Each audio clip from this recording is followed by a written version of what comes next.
What's going on, guys? No guys here. Welcome back to another video. Now, these are my elite tactics setup post-patch that I've been using very recently. These are multiple tactics that you can use in the progress system.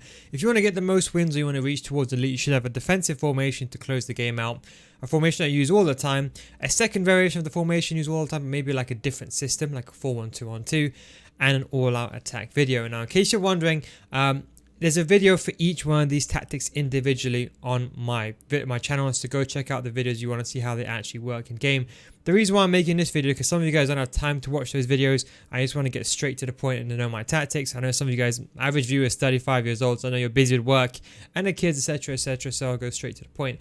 One thing I want to say is you might see some variations. I'll explain to you what I've changed. Don't forget, I've changed this for my playstyle, so if something's working for you already, don't feel like I need to change this because Neil does this. I'm only doing it because it suits my playstyle, so I'll go through that as well. Because everyone has different. For me, when I release a video, don't forget, I release it for the masses. I get gold players and elite players and silver players tactic out. I then create an amalgamation of all of the tactics. I kind of create a baseline and then I release it. So that way, because if you give any elite player any tactics, they're going to still get elite. If you give someone in gold 3 without long ball and you put balanced, it's a big difference. So do bear that in mind. So anyway, compared to last week, as I said, look at the date of this video. If you're watching this in December and this video is on 31st October, of course, watch the most recent one. I've kept this exactly the same as last week. There is no change. I use this formation, I would say 30% of the game, even more so than last week. I find that most of the time, before it was this formation, but I'm finding myself more comfortable with the game now. I'm sure you might be in the same way. So I'm more comfortable attacking with 4 players. I don't really need that CDM during the attack. So I have this formation. I've reduced the width just 1 below last time. The reason why is because I'm attacking with this. I want these lambs and rams to be a bit more centralized, so I've got my width on 4.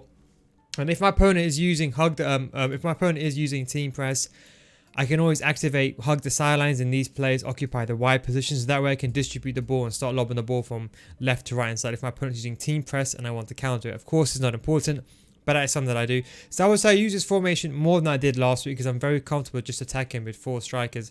And as you can see, everyone's on comeback and defense, and then both left back and right back are also on stay back, conservative deceptions as well.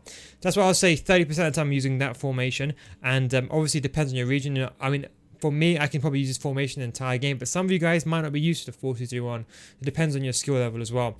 I'm having more attacking variations. So this would be, for example, okay, let's say, for example, I'm 1-0 down, or let's say my opponent, I just can't get past him. He's playing 2 defensive, playing a 3-5-2, 5-3-2. He's collapsing into a back 5.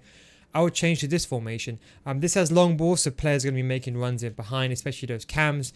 But I got my striker and my cam on stay forward, and one of my CDMs on balance. In this case, Ronaldo Sanchez, so you can help join the attack. That way, you have kind of 5 players when you're attacking. You got Ronaldo Sanchez running in from deep. And of course, you have the T shape at the front. That's the way I have it in my attacking formation. Quickly scroll to a tactic, so you feel free to pause this and copy this. I've just put conservative on my cam just because I don't like it to be out of position. Put get into the box as well. The reason why I put get into the box is if I go down the wing and I cross the ball, it's not to basically cross the ball. It's because when I go down the wing, I normally pass the ball back to my CDM to recycle the play. I want Mbappe to run forward and then come back onside again. So that's why I use get into the box. So it's not actually for crossing. It's because I want him to run inside the box, then come back and make himself available. That way he's pretty much unmarked when I do cut it back to my CDMs. A quick little tip for those who like to recycle the ball. Strike on, stay forward as well.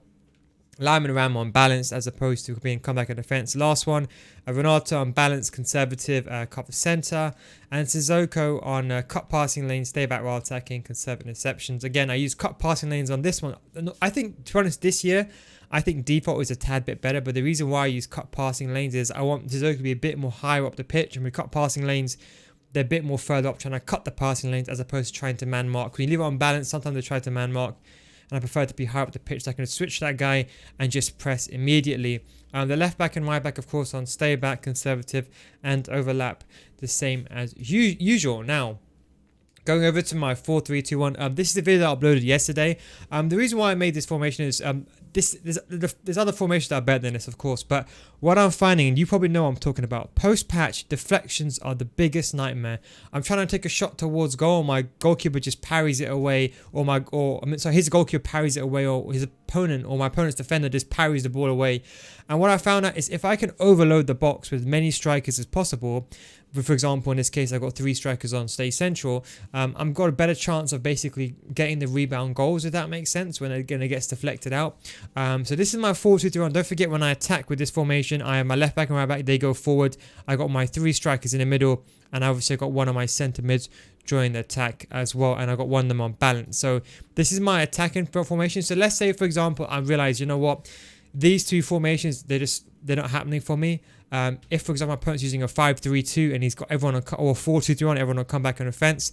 The key thing with this formation is when these guys go forward, if your opponent's got a 4, well, I suppose you can say defending in a 4-2-3-1, what these left backs and right backs do is they split your opponent's left attacking mid and right attacking mid from the central areas. So it's a bit easier to target the middle areas, and you've got a 3v2 situation against your opponent's 2 CDM. That's a quick tip for you as well. So that's why I use that formation. That's why I use it over the 4-1-2-1-2 second variation, because I think it offers me more. Instructions, we've got stay central, come back in defense, stay central, stay forward, get it behind. Come back in defense, get it behind, stay central. Stay back, cover center. Drop between defender, edge box, concerns interceptions. Get forward, get into the box, cover wing. Left back and right back are both unbalanced. I'd recommend you watching the video so you understand how this turns into, like, I suppose you could say a 5-striker formation or even a 6-striker formation. Go check that out. It's probably the best movement, I would say, that I made so far. But that's the formation that I'm using. In terms of tactics, it's basically exactly the same. Nothing has changed from the video. I'm using the exact same tactics that I mentioned in the video. So this will be the formation I'll be using. Let's say, for example, if I can't get through with a 4-2-3-1, then I would change to this formation. But don't forget, if I go 1-0 ahead, let's say, for example, let's say it's 0-0. I'll start with this one. If I'm like struggling and I can't get past, I'll change to this one. And if I'm 1-0 up, I go back to this one again. If, for example, I'm on these 2 and I realize I still can't attack with this one, I'll go to this one. I'll get like a 1-goal lead, and I'll go back to ultra defensive again. So basically, I always kind of iterate back to the ultra defensive when I'm winning, and then when I'm losing, I kind of progressively go forward, so that way I can change to my attacking tactics on the fly. And then my ultra attacking, this is the 4-2-2 from last week, the exact same thing. The only thing I've done is I've used constant pressure now. I used to use pressure and heavy touch on this one. The reason why I use constant pressure is I'm only using this, I'll be honest, my skill level, I'm very comfortable. Most of the games I'm winning, most of the games. But some of the games, if I'm losing, I'm only using the 4-2-2 for the last 20 minutes. And I think it's better to use constant pressure, that way I don't have to keep spamming the D-pad tactics team press, because as you may not know, team press has a timer for 30 seconds, whereas if you put constant pressure on, your team just press non-stop. So instead of me using the D-pad tactics every single 5 seconds, trying to use team press when it runs out. So I did put constant pressure on it, but I left everything the same. And the same with the tactics, everything else is exactly the same. So you still attack in a regular 4-striker formation. I got both my CDMs on, stay back. I haven't got drop between defenders because I'm very comfortable defending. But if you do struggle, you can do that. I've got them both on stay back, and I've got my left back and right back on overlap. But don't forget, I send them forward with the D-pad attacking fullback. So if, for example, it's 70 minutes and I know I'm losing 1 or 2-0, I need to start pressing really badly, I'll straight away change to this formation immediately. And that way it saves me using team press. Another quick tip for you as well. And of course, I do have the anti-counter attack measure. Of course, this is the balanced formation. This is just the anti-kickoff formation. So if my opponent's kicking off first, to avoid the kickoff glitch or the kickoff goal, I've got everyone on basically come back on offense. That way, if, for example, well, it's meant to be on comeback and offense, I need to change it now. I forgot to change it, but everyone's basically on comeback and offense. And the reason for that is if your opponent kicks off, the reason why is if he kicks off first, you want everyone to be very narrow to avoid the kickoff, because if your team is very wide or you've got the default tactics, we've got players on stay forward, it creates gaps. So it's better to, when a game starts, obviously you'll change to one of these formations. For example, my attacking or my defensive formation, but I'll use that just for like the anti-kickoff measure if he is kicking off first. In terms of my team, that is my new team. I ended up getting Renato Sanchez in the end. He's just been so class for me. I'd fully recommend this player for anyone. 5 games I've used him, and honestly, one of the best centre mids in the game that I can say guaranteed. I bought Gelson Martins just for the chemistry purposes.